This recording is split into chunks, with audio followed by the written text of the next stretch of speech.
I'll take a over to you, Tim.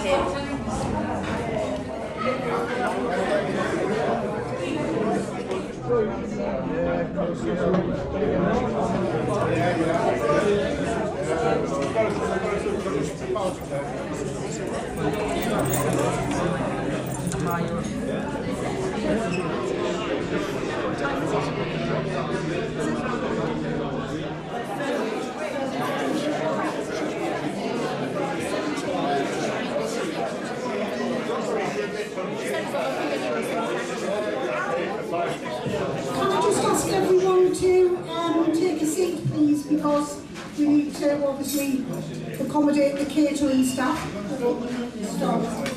Thank you.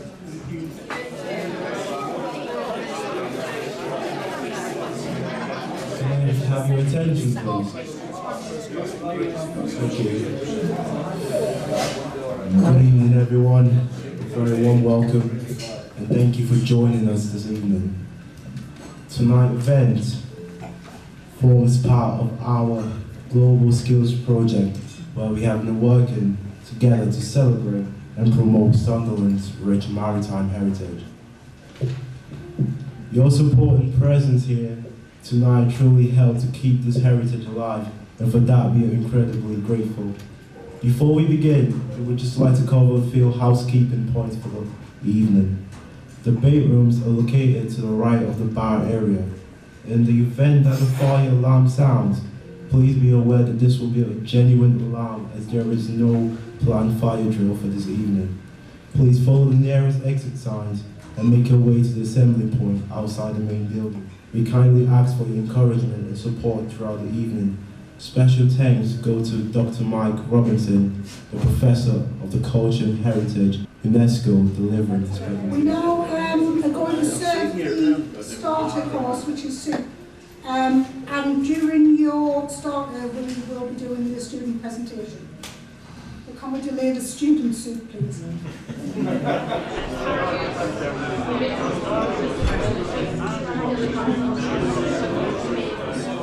To start the presentation, we're going to show you a quick little video basically showcasing something about Maritime.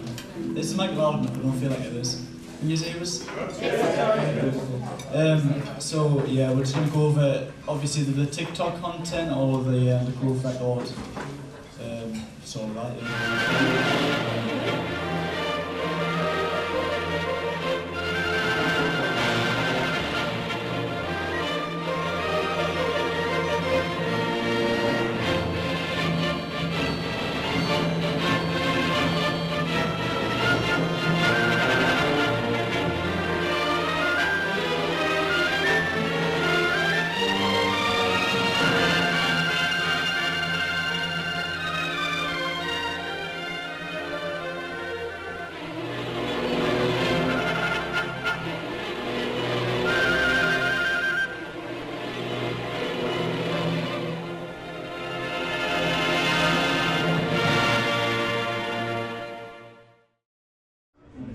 Sunderland Maritime Heritage, a journey through history. So first of all, who are we? We're a group of T-level students that study business here. Basically, obviously, we're in city campus.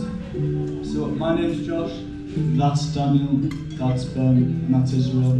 The rest of the people displayed on the screen could not make it today, unfortunately. So start off, Sunderland Maritime Heritage is a site, I don't know if I like that. It's a site located in Henton.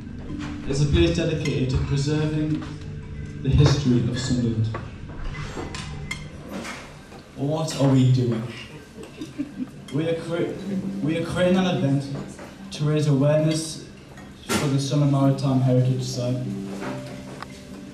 We approach businesses for prizes to give away at a raffle. We have contacted a total of over 100 businesses and schools for donations to increase the footfall. So first of all, we've got the tickets that we'll have to give away, the raffle tickets, and just a TikTok. So firstly, the TikTok. TikTok is a social platform which allows people to connect through videos and messaging. Businesses around the world use this platform to self-advertise. The TikTok gained a following of 305 with a total of 2,094 likes from all the posts. We had Object Monday and Answer Friday, where we would make people guess the maritime related object, shouting out those who got the answer correct. We created an account for TikTok and we have been posting maritime themed content. So I'll play the video for you now.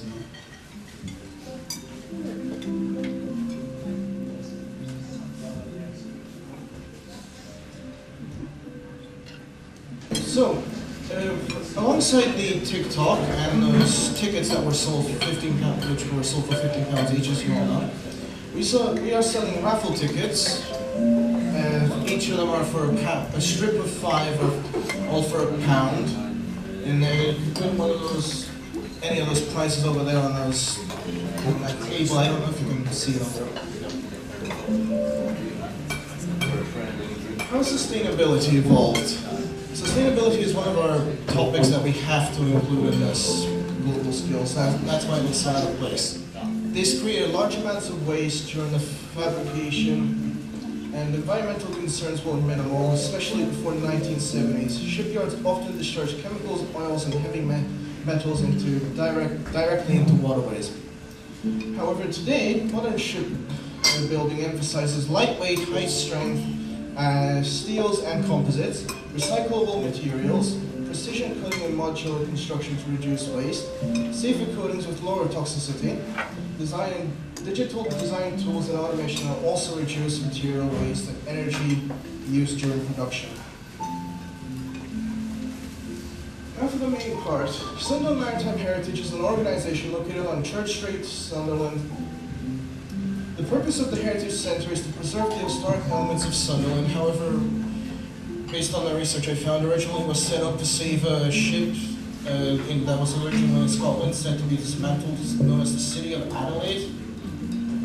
And accomplishing this came with its own challenges, mostly financial challenges. As you can see, this is from the gov.uk website of the charity itself. In this graph is a summary of the museum's financial history from 2021 to 2024, or the last 4 years if you will, no, 5 now. The green line represents total expenditure, while the indigo line represents total gross income. As you can see, every year the amount of income and expenditure increased and decreased respectively.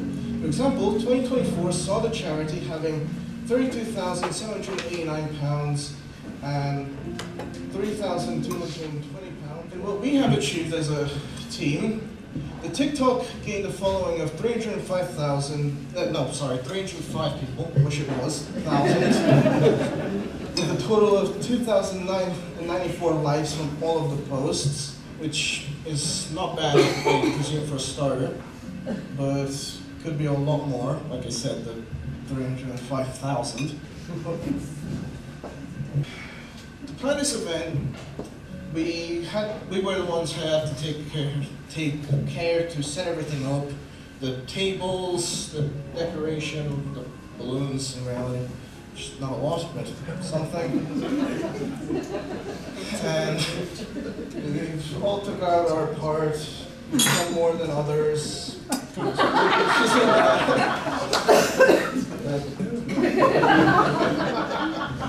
now for a quick, literally 2 seconds, thank you from my lovely partner over here. Thank you very much for coming. I appreciate your support.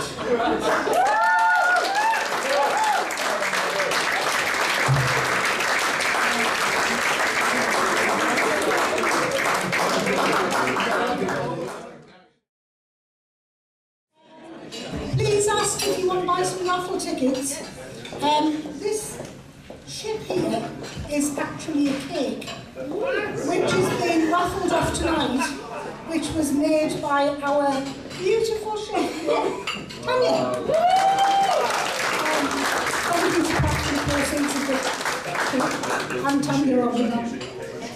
We're now going to give you half an hour to enjoy your main course, and then after that, Mr. Robinson is not too full, I'm sure he's going to come up and do some professional presentation. Thank you, enjoy.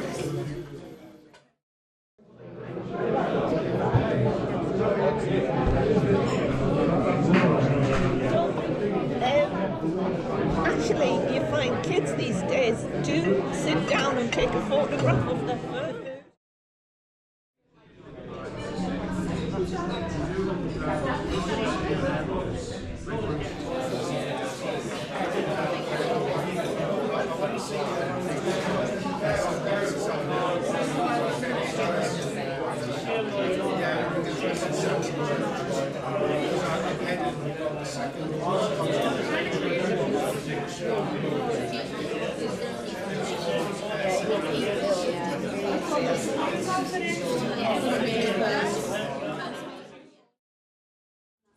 This is the main special guest, Mr. Mike Robinson, from Culture and Heritage UNESCO. He's a good friend of Mike Renshaw's, who unfortunately couldn't make it tonight because he's not very well. He'll be absolutely devastated. So just to introduce Mike for the next session presentation. Thank you.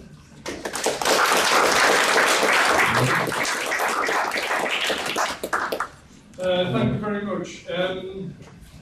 I'm conscious that I stand between you and dessert, so I'm trying not to speak too long. But I'm delighted to be here. What I thought I would do when Mike asked me to speak, I thought I'd give you a little bit about me and why I'm connected to all of this and would like to be connected to it. A little bit about my work. And I will have a little bit of a rant and rave as well. So just to give you a little bit of background, I hope you can tell that I am from Sunderland. The last time I was anywhere near this place, it was called the Rink. So this is all new to me. I've been living in Sheffield for the past 25 years. There's two things which is going to run through this this presentation. One is the maritime bit, and the other bit is the word imagination. And that's the word I want you to think about. Now, this is maritime heritage. This is in Uzbekistan. I've been working in this site for the past 4 years. This is the Aral Sea. The Aral Sea used to be the 4th largest freshwater lake, and now only 10% exists.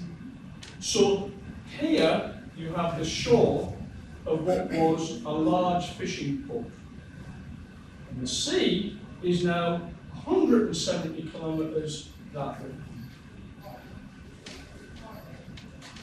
And this is all that remains from a fishing fleet of over 400 boats and ships.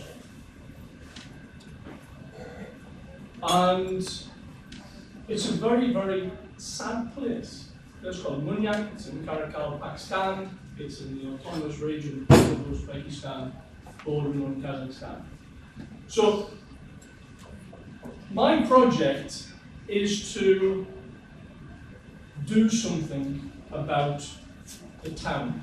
The town's 30,000 people, very proud of its fishing heritage. But if you visit there, and these ships are not there, these rusted ships in the desert are not there, you would have no idea that it was such an important place. This used to supply caviar to Stalin.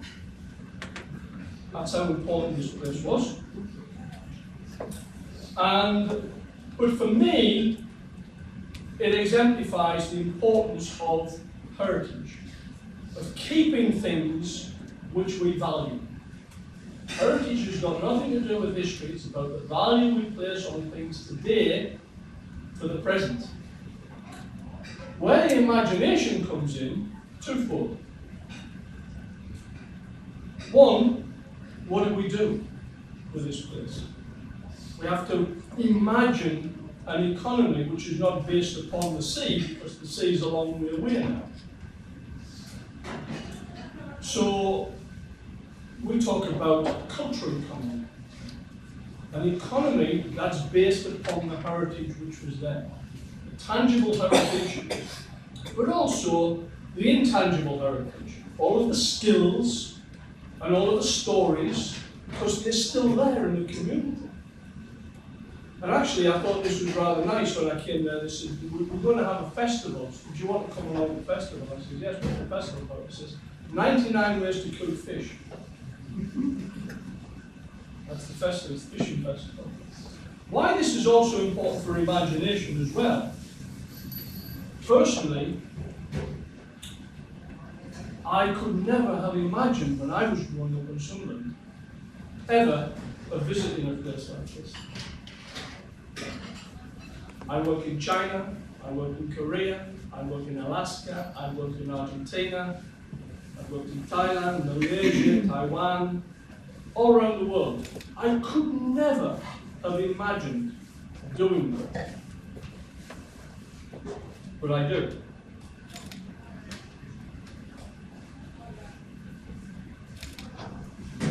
Where I was brought up was just in the very far top right corner. And this was a different world. It was the world of black and white. I imagine my youth was black and white. And it was a different environment, and it was a different culture. And I was brought up in the middle of this. My grandfather worked in Linz. He was a rivet catcher down in Devereux. My other grandfather was a face worker in Maritime College. My uncle worked in Austin and Pickersgills. My other uncle worked in Pyrex. And Pyrex is just up the road. All the industrial culture.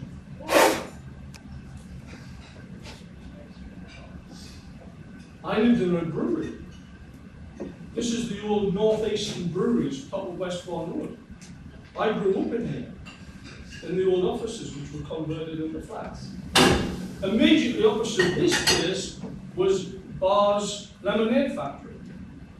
At the back of that was two railway lines going down to Lambton Stairs. Down the road was Robson's Flour Mill. Everywhere was industry. You couldn't move, you couldn't go anywhere without seeing people at work doing things and making things. The place was busy and noisy. And this is why you need the imagination.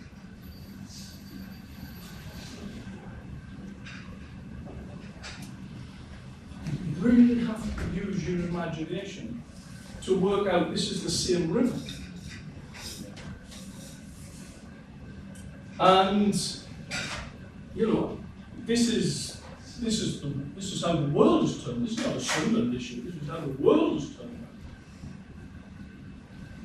But I just wanted to sort of, for the benefit of those who don't know, and again, I know you've seen some of these images before. Look at all of the thing about this for me is I just refer to it as stuff. It's industrial stuff. Now actually industrial stuff is quite tough. You know, it's difficult to do things with. And yet everything is gone. Everything is gone. And all of these things were just sort of over there, far, you know. And it was great to see. And I'm very privileged. I can say I feel very privileged to have witnessed some of this. Not I will, but you know, there's no fair work. The drops. This is the old Montonius who look down from the bridge. It's like dock again. And, again, all the supporting industries. Now, one of the problems when we're talking about transforming the old industries into the cultural economy is you have to have things. And of course, they're just wonderful things to stand next to, you know, to look up to.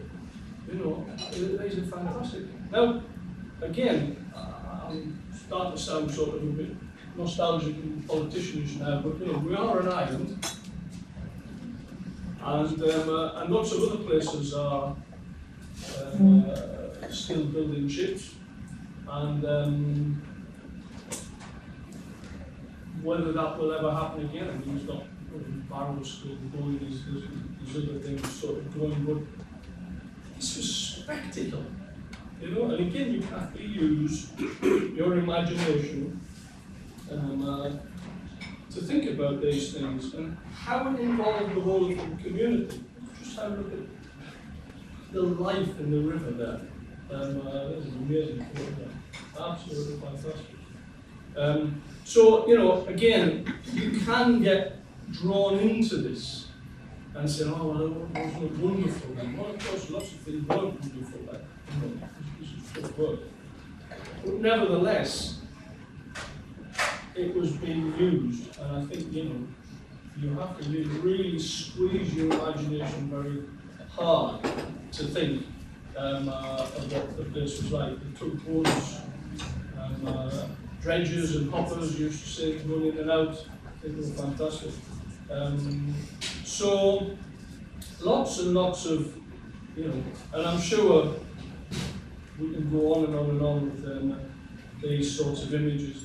There's nothing which really celebrates shipbuilding. Nothing really which stands out as the nation who built so many ships.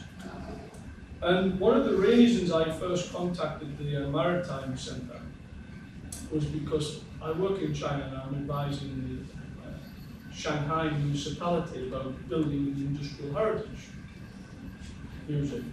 And they've got a very good maritime museum. And when I told them that, and I've been talking to Nick over there about this as well, during the 1960s, when this was coming, I was around, we were selling ships to the Chinese. And I think there are still 2 SD-14s somewhere off the China coast. Now, wouldn't it be wonderful to tell them this is where they were actually, well, at least just look over the Alec Bridge and see, look, you know, that's where they were created, you know. So, this is all Corporation K, I think. Stan's bathrooms. So, again, sort of, great times. I mean, when the shipyards closed, which would have been 1988, something like that, there was still 8,000 people working in the yards. It's not an insignificant amount. So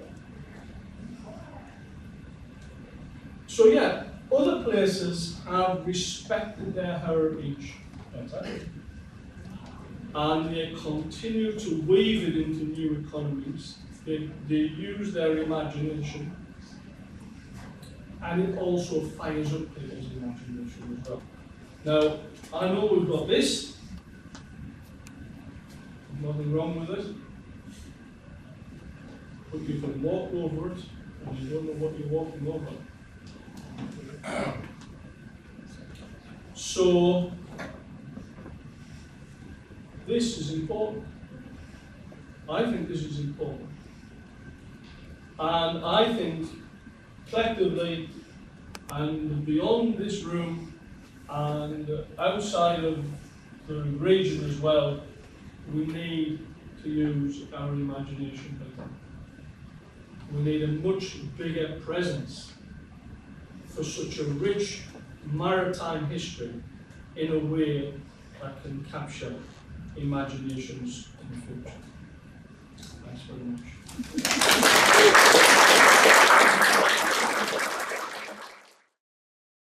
And this is Jim, who's the Vice Chairman of the Sunderland Maritime Heritage Centre. Thank you, Jim.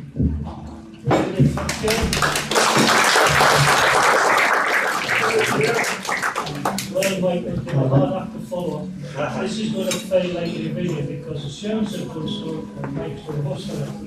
However, look, you know where to look along the river.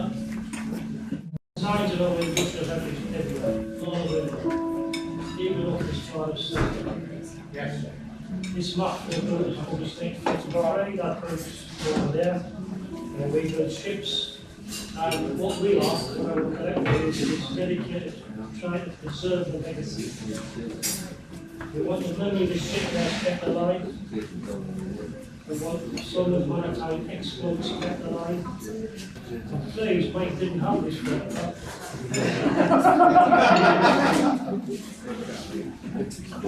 I'm going to leave with just one thing, this image. This image is either to be remembered or to be understood. Because that's what we're going to want. Everything's going on there. Peak, so it was here in 40, 76 shipyards on the river, 76. 400 yards been in existence over the lifetime, and over 6,000 ships have been recorded as being December 1989, when the last Sunderland ships left the river, some ferries for the Devereux. By then, the workforce had reduced to 2,000 people.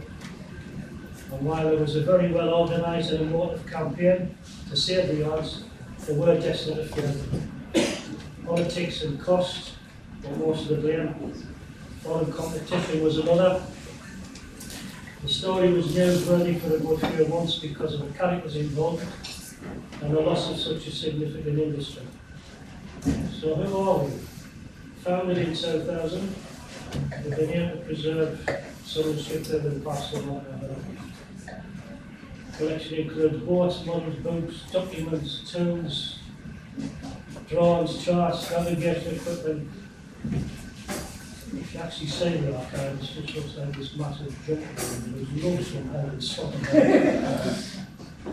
This was the original objective, the Adelaide, built in it was 64 by William Pye.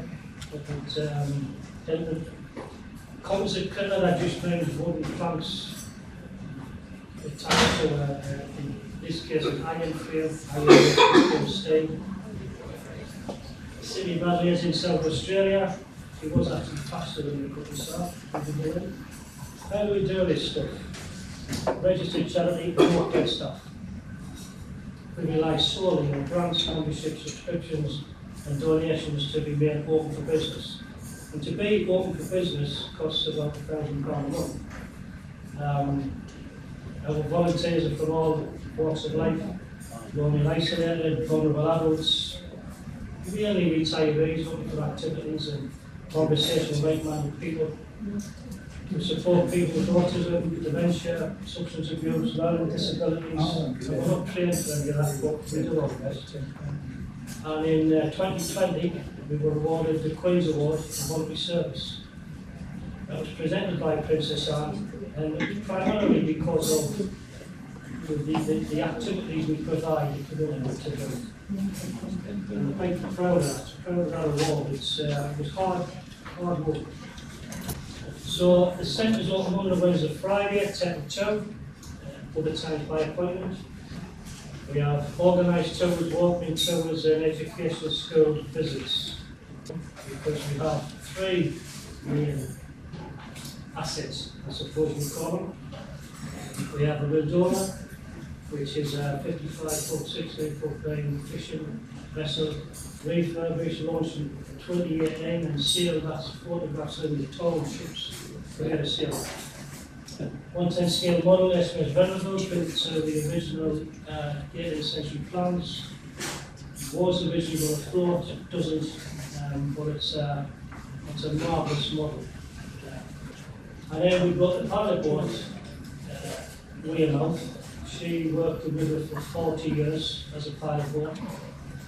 She was in a pretty poor state in a shipyard in Wales. A couple of guys here went down and repaired one time. So what else do we do? We've got a specialist library, we classify, we index that. If we get an engine, we'll try and refurbish it and sell it. and they do anything for money. So in the future, same order, so we aspire to a new Riverside Maritime Heritage Centre as part of Sunderland Council's 10-year Riverside plan. If we had a pound for everybody that said they'd never heard of us, we wouldn't have any money for ourselves. We've just had a sale at Board and Auctions that raised 350 quid from all the towns we've got, which is pretty good. So, what we're really desperate for is, we'd love to have somebody like a curator, an archivist, planners, fundraiser. Tour guides would be useful. If we had somebody who was just sitting there reading a little tour, it would be great. So I'll pass on the ball for the vote of thanks for this evening. Thank you.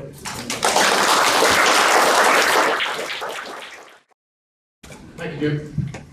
Good evening, everybody. My name is Bob Crompton.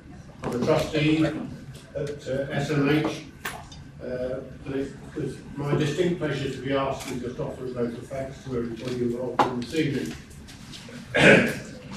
Firstly, Sunderland College. We made contact with the college some time ago now, and Linda and the students, I think will deserve a great big thank you for what they've done to prepare for this evening. Not only the project that you saw earlier, but also the organisation of this. This is, having done a few, this is not trivial to organise a meal, a sit-down meal for 50 odd people or whatever it is in the room. It's a big effort, and I'm sure they've learned a lot about organisational skills, about how to do presentations, how to deal with IT that fails, and so on and so forth. Particular thanks to Leon and Josh, the project leads, who I believe both of you spoke. Brilliant job, and excellent. Turning to the stuff that you've all eaten tonight, well not all eaten, but most of you. Particular thank you to Patrick Wallace, who's head of hospitality here, with Eva and Elliot for organising the meal. So thank you very much. It's really good.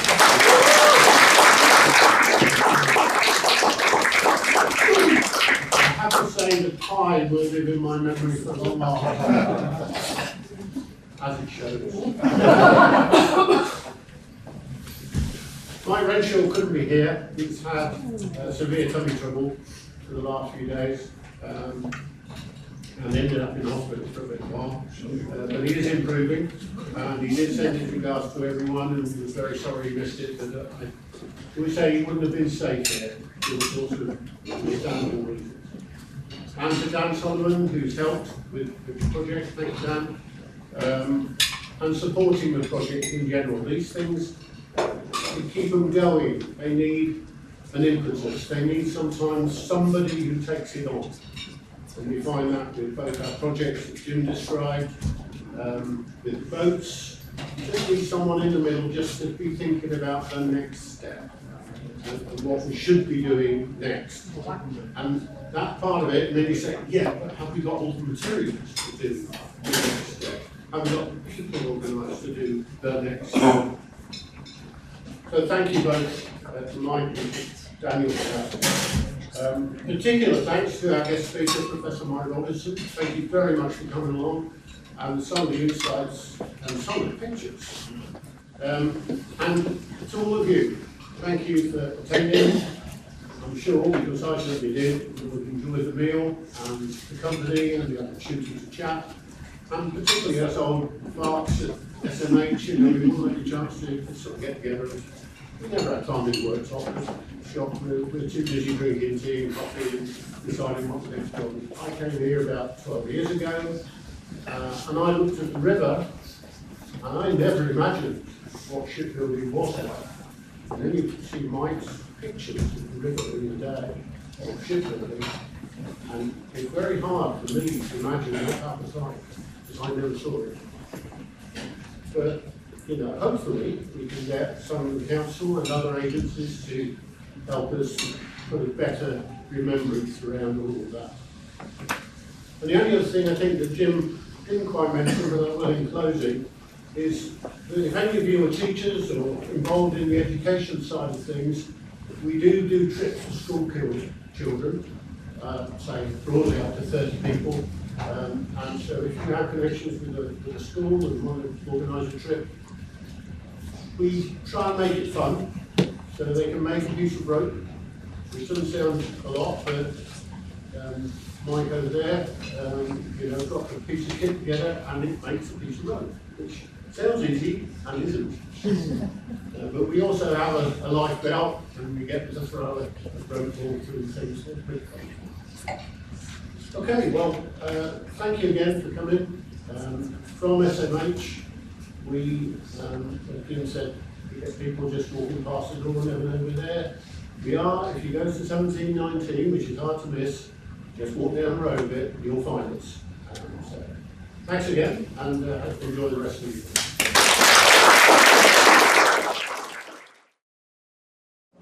406 to 410, yellow. 406 to 410.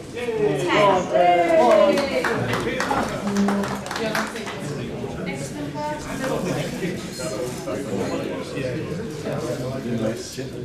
631 to 635.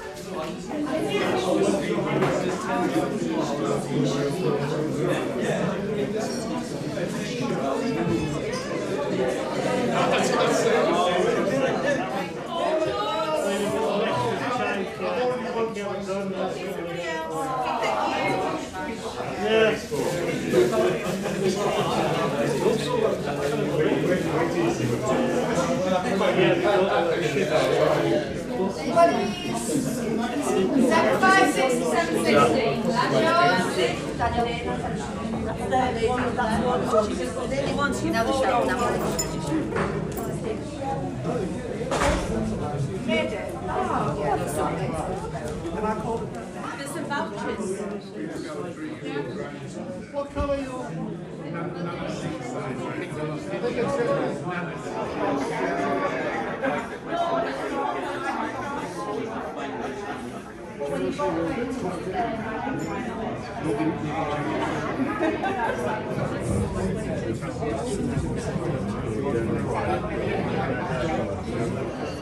My first thought